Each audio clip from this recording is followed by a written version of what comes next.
Hey everybody, we're going to do a little longer one tonight about sculpture. This is continuing the series I've been doing about sculpture, and I want to talk about the pad down here, the morph pad. We're going to look just a little bit at what it can do, and then I want to show you one of my favorite things that you can do with this, which involves an external controller. So first, if you want to use the pad, you have to turn on the mode button for the pad. Now, this whole thing can be controlled with the pad or this series of envelopes down here, but we're just going to use the pad. Now, first, once you have it on, we decide which configuration we're going to do. I want to do all 5. And then as you move this around into these different zones, you change settings.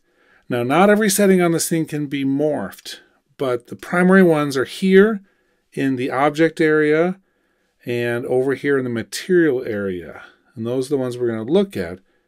Now we can see, for instance, let's set the resonance there. See how it went back? The ones with the red dots there are the ones that are being morphed.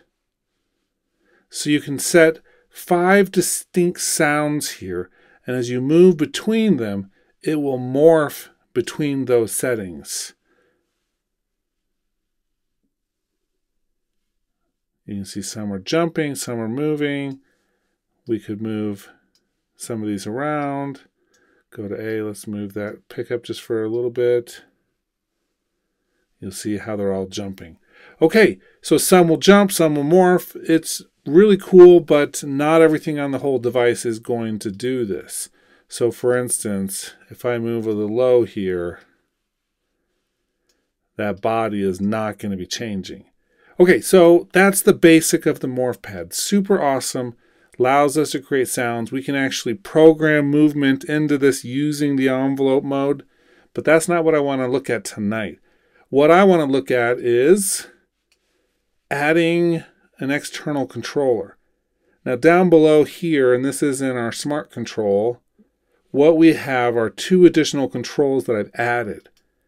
Now you can see down here in the mapping, this is the first thing you need to do is actually map something. And we can add mapping if we want, but I've already added a bunch here. I added 4 more. And for each of these, so I selected, let's just do one of the unmapped for a moment so you can see this. Come down and we can choose any of these controls from sculpture to map. And I did morph X and morph Y, which, if we look here, is left and right and up and down on the morph pad. So once you have those mapped, that's the first step. Then we do the external assignment.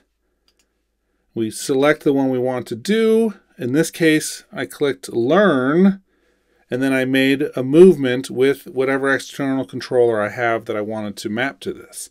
Once I have that mapped, I go to the other one and map it, and then I can control the X and Y with that. Now in this case, what I'm using is a program called Gecko, which is tied to Leap Motion.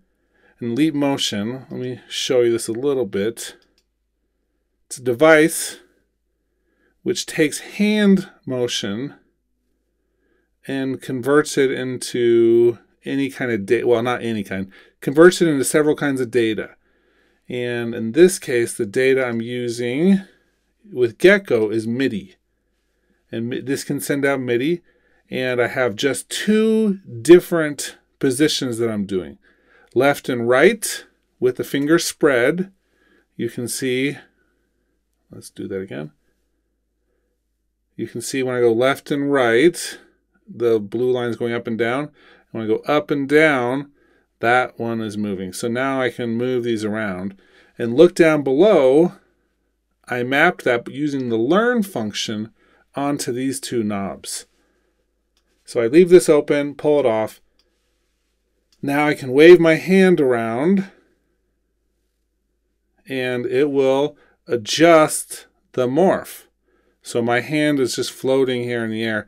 I didn't want to make a video with me actually doing that, because it's all of a sudden a lot for the computer to be recording and doing all that stuff, but I think if we did the visualizer here, and this, oh, see, that's not move logic.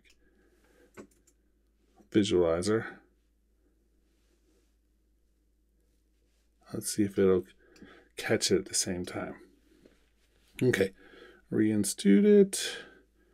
Watch my hand moving around, and there's the morph moving around. Now if I play a key,